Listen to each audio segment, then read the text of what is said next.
ایک رات سلطان محمود غزنوی کو کافی کوششوں کے بعد جب نیند نہیں آئی تو اپنے غلاموں سے کہنے لگے کہ لگتا ہے کہ آج کسی مظلوم پر کوئی ظلم ہوا ہے، تم لوگ گلیوں میں پھیل جاؤ، اگر کوئی فریادی نظر آئے تو میرے پاس لے آؤ۔ تھوڑی دیر بعد وہ سب واپس آ کر کہنے لگے کہ سلطان ہمیں کوئی فریادی نہیں ملا، آپ آرام سے سو جائیں۔ سلطان کو جب پھر بھی نیند نہیں آئی تو وہ کپڑے بدل کر خود محل سے باہر نکلا۔ محل کے پچھواڑے میں حرم سرا کے نزدیک انہیں کسی کی فریاد سنائی دی، اے اللہ، سلطان محمود اپنے مصائبوں کے ساتھ محل میں عیش و عشرت کی زندگی گزار رہا ہے اور محل کے کتب میں مجھ پر یہ ظلم توڑا جا رہا ہے۔ سلطان نے کہا، کیا بات کر رہے ہو؟ میں محمود ہوں اور تمہاری فریاد رسی کے لیے آیا ہوں، مجھے بتاؤ تمہارے ساتھ کیا ظلم ہوا ہے۔ کہنے لگے کہ آپ کے خواص میں سے ایک شخص جس کا میں نام نہیں جانتا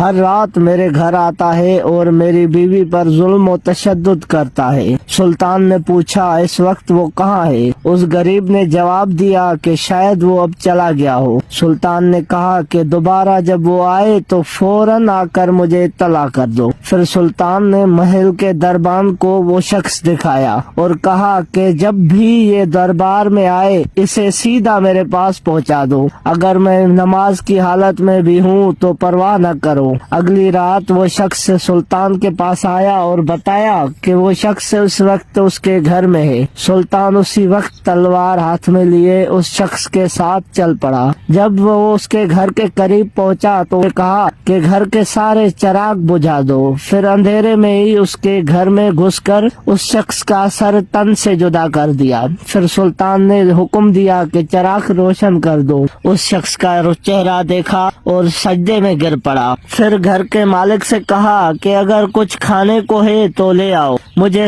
بہت سخت بھوک لگی ہے۔ اس غریب آدمی نے جواب دیا کہ آپ جیسا سلطان مجھ غریب کے گھر کا کھانا کھائے گا؟ سلطان نے کہا کہ جو کچھ بھی ہے لے آؤ۔ وہ شخص ایک سوکھی روٹی لے آیا جسے سلطان نے بڑی رغبت کے ساتھ کھایا۔ وہ شخص سلطان سے پوچھنے لگا کہ چراغوں کو بجھانا، سجدے کرنا اور روٹی طلب کرنے کے پیچھے آخر کیا ماجرا ہے؟ سلطان نے فرمایا کہ میں نے جب تمہاری داستان سنی تو سوچا کہ میری سلطنت میں ایسا ظلم کرنے کی ہمت صرف میرے کسی بیٹے کو ہو سکتی ہے۔ اندھیرا کرنے کو اس لیے کہا کہ پدرانہ شفقت میرے انصاف کے راستے میں حائل نہ ہو جائے۔ چراغ جلنے پر جب میں نے دیکھا کہ وہ میرا بیٹا نہیں ہے تو میں سجدہ شکر بجا لایا۔ کھانا اس لیے مانگا کہ جب سے تمہاری مجھے مصیبت کا علم ہوا میں نے اللہ کے سامنے قسم کھائی تھی کہ جب تک میں تمہیں انصاف نہیں دلاتا